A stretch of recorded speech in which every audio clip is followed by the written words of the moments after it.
Ngayong linggo sa programang Kapuso Mo, Jessica. So, dayang lalaki mula sa bayan ng Maripipi sa probinsya Linggo ng... sa programang Kapuso Mo, Jessica. So, dayang lalaki mula sa bayan ng Maripipi. sa probinsya ng Biliran kung bakit di umano'y tinaga at kinagat.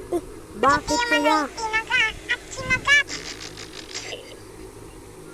Pero na-amortal daw ng unggoy.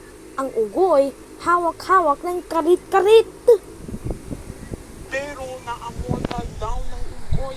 Ang unggoy, hawak-hawak ng karit-karit. Bakit kaya? Ano nangyari sa unggoy? Dahil nabangat sa programa Kapuso Mo, Jessica. So,